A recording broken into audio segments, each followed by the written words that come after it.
Hello வியார்ஸ் வணக்கம். ஜெய் இயற்கை கார்டன்ல இன்னைக்கு சூப்பரான தர்பூசணி வீடியோ தாங்க பார்க்க போறோம். தர்பூசணியை பார்த்தோம்னா நம்ம பொதுவாக தொட்டியில போட்டே வளர்ப்போம். பட் எனக்கு பார்த்தீங்கன்னா அதை எடுக்கணும் வளர்க்கணும் அப்படிங்கிற ஒரு எண்ணமே கிடையாது.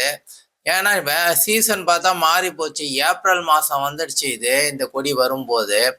நமக்கு அதனால இந்த எலிகள் தொல்லை வேற ரொம்ப இருந்தது. அதனால சரி இனிமே எதையும் வளர்க்கறதே இல்லை. முதல்ல எலிகளை ஒழிச்ச பிறகு தான் எதாவது வளர்க்கணும்னு நினைச்சோம். அப்படிப்பட்ட நேரத்துல சில சமயங்கள் இந்த கழிவுகள் பாருங்க ஆட்டோமேட்டிக்கா அங்க இங்க விழுந்து பார்த்தீங்கன்னா முளைச்சின்னு வரும். அப்படி முளைச்சின்னு வந்தது தாங்க இது. இந்த செம்பருத்தி செடியில பாருங்க இந்த மாதிரி விதைகள் விழுந்து தானா முளைச்சி வருது பாருங்க. இந்த மாதிரி முளைச்சின்னு வந்த விதைகள்ல இருந்து வரக்கூடிய கொடிகளுடைய ஸ்ட்ரென்த் பார்த்தீங்கன்னா ரொம்ப நல்லா இருக்கும். அது வளர்ச்சி விகிதம் நல்லா இருக்கும். சரி இதை எடுத்து கொண்டு போய் நம்ம பெரிய தொட்டிகள்ல வச்சோம்னா ஒரு நல்ல வளர்ச்சியை பார்க்க முடியும் அப்படிங்கிற எண்ணத்தோட தான் எடுத்து கொண்டு போய் பெரிய தொட்டிகள்ல வச்சேன். தொட்டிகளை கூட நான் பாருங்க வளப்படுத்த முடியல. ஏற்கனவே பார்த்தீங்கன்னா அதுல அவரை கொடி விட்டுருந்தேன். அதனால பார்த்தீங்கன்னா அந்த மண் அப்படியே தான் இருந்ததே தவிர அதை வளப்படுத்த கூட இல்லை. சரி இதை கொண்டு போய் நம்ம பெரிய தொட்டிகள்ல வச்சிடலாம் அப்படின்னு கொண்டு போய் நம்ம பெரிய சின்டெக்ஸ் டேங்க்ஸ் இருக்குது பாருங்க, அந்த மாதிரி டேங்க்ல வச்சிடலாம் அப்படின்னு கொண்டு வந்து வச்சேன். ஏற்கனவே அதுல இருந்து மண்ணோட பார்த்தீங்கன்னா கொஞ்சம் பார்த்தீங்கன்னா சாண உரத்தை மட்டும் கொடுத்தேன். ஆனா பார்த்தீங்கன்னா நல்ல வளர்ச்சி ஏற்பட்டது. கடகடன்னு வளர்ந்து வர ஆரம்பிச்சிச்சு. ஒரு 2 வாரத்திலேயே பாருங்க காய விட ஆரம்பிச்சிச்சு. இந்த கொடிங்கள்லாம் பார்த்தீங்கன்னா சீக்கிரம் காய் விட ஆரம்பிக்கும். தர்பூசணி அப்புறம் கிர்னி இதெல்லாம் பார்த்தீங்கன்னா ஒரு ஒரு 2 மீட்டர் வளர்ந்து வந்தாலே உங்களுக்கு பார்த்தீங்கன்னா பூக்கள் காய்கள்லாம் விட ஆரம்பிக்கும். அப்படிதான் இதுலயும் தர்பூசணியும் விட்டுடுச்சு எனக்கு. சரி இந்த சீசன்லாம் வருமா வராதா சிலதெல்லாம் காய்கள் வெம்பி போயிடும். சரி எடுத்து வளர்த்து பார்ப்போம் அப்படின்னு சொன்னீங்க. இதுல தான் எடுத்து வளர்த்தேன். சரி இதை பாலினேஷனும் பண்ணுவோம். அது பாலினேஷன் பண்ணணுமா தேவையான்னு தெரியல எனக்கு. இருந்தாலும் சரி பாலினேஷன் எல்லாத்துக்கும் பண்றாமா, இதுக்கும் பார்த்தா ஆண் பூக்கள் பெண் பூக்கள்னு வருது. சரி பாலினேஷன் பண்ணலாமே அப்படின்னு பார்த்தீங்கன்னா பூக்களை எடுத்து நான் பாலினேஷன் பண்ணி விட்டேன். ஃபர்ஸ்ட் 1, 2 பாலினேஷன் பண்ணி விட்டு கூட பார்த்தீங்கன்னா கருகி தான் போச்சு அது. அதுக்கப்புறம் வந்தது பாருங்க, தொடர்ச்சியா ஒரு 4வது, 5வது காய் வர ஆரம்பிச்சதுலேருந்து காய்கள் சூப்பரா பிடிக்க ஆரம்பிச்சிருச்சுங்க. இதனால இந்த பாலினேஷனால் தான் இது வருது அப்படின்னு சொல்ல முடியல இதை பொறுத்த வரைக்கும் தர்பூசணிய. அதோட பாவக்காய் கொடிகள் எனக்கு வருஷா வருஷம் நல்லா வரும். அதுவும் இந்த கொடியில இந்த இதுல பார்த்தீங்கன்னா சூப்பரா இந்த டேங்க்ல இருந்து படர்ந்து போகுது. இன்னும் ஒரு தர்பூசணின்னா ஆண் பூக்கள் நிறைய வருதுங்க. பெண் பூக்கள் பார்த்தீங்கன்னா ரொம்ப கம்மியா தான் இதுல வருது இந்த தர்பூசணியில. கொடியுடைய வளர்ச்சி வேகம் பார்த்தீங்கன்னா ஆரம்பத்திலேயே நல்லாவே போய் வந்தது. இன்னும் ஒண்ணு காய் பிடிச்சதுல பாருங்க, நான் முதல்லே சொல்லியிருந்தேன் எலி வீடியோ போட்டேன் பாருங்க. இந்த மாதிரி நல்லா கடிச்சு வச்சுச்சுங்க. சூப்பரா வளர்ந்து வந்து அது கவர் போட்டு கட்டி இருக்கணும். நான் கவர் போட்டு கட்டி விடாம விட்டுட்டேன் நானு. நான் பண்ண தப்பு தான். அப்புறம் ஒண்ணே ஒன்த்த மட்டும் தான் கவர் போட்டு கட்டி விட்டேன். இது குண்டு சைஸு. அதே மாதிரி பாருங்க நீட்டா வரக்கூடிய தர்பூசணியிலே நீட்டு சைஸ் பார்ப்பீங்க. அதுவும் சூப்பரா வந்ததுங்க. பாருங்க அது எப்படி கடிச்சு வச்சிருக்கு பாருங்க. இதனாலே மாடி தோட்டமே பார்த்தீங்கன்னா செடிகள் ஒன்றும் இல்லைங்க, மரங்கள் மட்டும்தான் இருக்குது. அதை விட வேர்களை கூட கடிச்சு வச்சுன்னு வந்துனுக்குது எலி. இப்போதான் ஒரு எலியை பிடிச்சேன், பார்த்தா இன்னொன்று கூட இருக்குன்னு தெரியுது இதுக்கப்புறம் தான். சரி எலியை பிடிச்சிட்டோமே இனிமேல் தொல்லை இல்லைன்னு நினச்சா இன்னொரு எலி இருக்கு போல இருக்கு. நீ அதையும் கொஞ்சம் பார்த்து பிடிக்கணும் அதை. சரி ஒன்றுத்தையாவது காப்பாற்றுவோன்னு கவர்லாம் போட்டு இது சூப்பராக கட்டி கொண்டு வந்தேன் நான். இது கொடி பார்த்தீங்கன்னா இந்த காய் பார்த்தீங்கன்னா ஒரு 40வது நாள் இந்த சைஸுக்கு வந்துருக்குதுங்க காய்.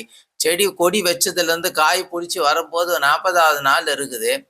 அதாவது ஒரு காய் கனிஞ்சு பழுத்து வரணும்னா நமக்கு ஒரு 30 நாள் ஆகுதுங்க தர்பூசணியை பொறுத்த வரைக்கும். இப்போ பார்த்தீங்கன்னா இது நம்ம மண் வளம் நல்ல வளப்படுத்தி வச்சிருந்தோம்னு வச்சுக்கோங்க, ஒரு சூப்பராக உங்களுக்கு காய் ஓரளவுக்கு நல்லா இன்னும் பெருசாக இருக்கும். இது இப்போ இந்த சைஸ் வந்துருந்தா இன்னும் கொஞ்சம் கூட பெருசாகலாம்.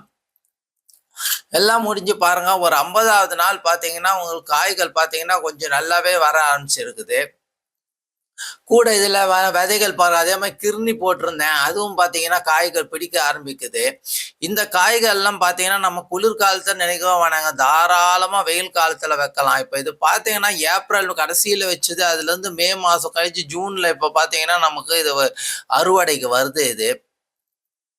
இப்ப பாருங்க ஒரு 50 நாள் ஆயிப்போச்சு. இதே பாருங்க ஒரு அது கலரே மாறி போச்சு பாருங்க. அது வெளிர் பச்சையில இருந்து மாறி அங்க பாருங்க அந்த இந்த மேல பார்த்தீங்கன்னா, சாம்பல் பூத்தா மாரி கலர் மாறிடுச்சு பாருங்க. கை தொடும்போதே சவுண்ட் வருது கடக்குன்னு. அந்த அளவுக்கு நல்லாவே முத்தி போச்சு. இப்போ இது அறுவடைக்கு நமக்கு ஏத்த டைம் ஆயிப்போச்சு இது.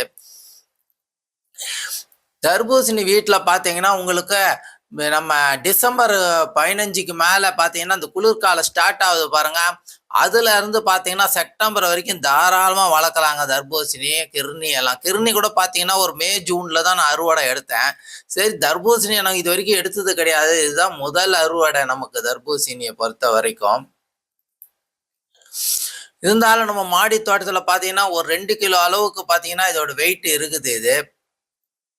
நம்ம மாடி தோட்டத்துல இந்த மாதிரி ஒரு தர்பூசணி எடுக்க முடியும். அதுவும் பார்த்தா தானா முளைச்சு வந்த இதுல இருந்து நம்ம எடுக்க முடியுங்கிறப்போ ரொம்ப சந்தோஷமா இருக்கு. அடுத்த வருஷம் இதுக்கு முக்கியத்துவம் குடுத்து கண்டிப்பா வளர்ப்பேன் நானு. ஏன்னா என்கிட்ட விதைகள் இல்லைங்கிறது ஒண்ணு. 2வது எலி பிரச்சனை ரொம்ப தொல்லை இருந்ததால என் செடிகள், கொடிகள் எதுவுமே இப்ப செடிகளோ, கொடிகளோ இல்லங்க. இது ஒண்ணு தான் வளர்ந்து ஆட்டோமேட்டிக்கா வந்ததால இது ஒண்ணு இருக்குது. இந்த அதையும் இருக்கு. அந்த எலிய கிளியர் பண்ண பிறகு தான் இத எடுத்து நம்ம தோட்டத்தையே சரிப்படுத்தணும். ஆடி மாசம் வேற நெருங்க வருது. நல்லாவே பாருங்க வெயிட் இருக்குது. ஒரு 2 கிலோக்கு மேல இருக்கும்னு நெனைக்கிறேன் வெயிட் பார்த்தா. நல்ல தண்ணி காயா இருக்கு. 2வது ஆர்கானிக். நம்ம வீட்ல வளர்ந்து வர்றது பார்த்தீங்கன்னா, ஃபுல்லாவே ஆர்கானிக்கா இருக்கிறதால பார்த்தீங்கன்னா, அதோட டேஸ்ட்டே எப்பவும் தனியா இருக்கும். தர்பூசணி பார்த்தீங்கன்னா, சின்னதா இருக்கும்போதே கலர் விழுந்திருக்கும். அந்த எலி கடிச்சது பார்த்துருப்பீங்க பாருங்க. அதிலேயே சின்னதிலேயே சிகப்பு நிறம் விழுது பாருங்க. அந்த மாரி இருக்கு. இன்னும் நமக்கு காய்கள் கடிச்சிருக்கும். கொஞ்சம் நானு தப்பு பண்ணிட்டேன். அது கவர் கட்டி வச்சிருந்தோம்னு வச்சுக்கங்க, நல்லா இதுவா இருந்திருக்கும். பாருங்க எந்த அளவுக்கு செக்கச்செவேல்னு இருக்குது பாருங்க. சூப்பரா வந்திருக்குதுங்க. செம்மையா இருக்குது காயி. வெளியில வாங்கி நம்ம சாப்பிடுறதோட, நம்ம வீட்ல வளர்த்து ஒரு தர்பூசணிய எடுக்கிறோங்கிறப்போ, ரொம்ப பெரிய விஷயம். நல்ல சத்துக்கள் தேவைப்படும். நம்ம நல்ல சத்துக்கள் குடுத்தோம்னா, நல்ல பெரிய காயா எடுக்கலாம் அப்படிங்கிறது தெரியுது.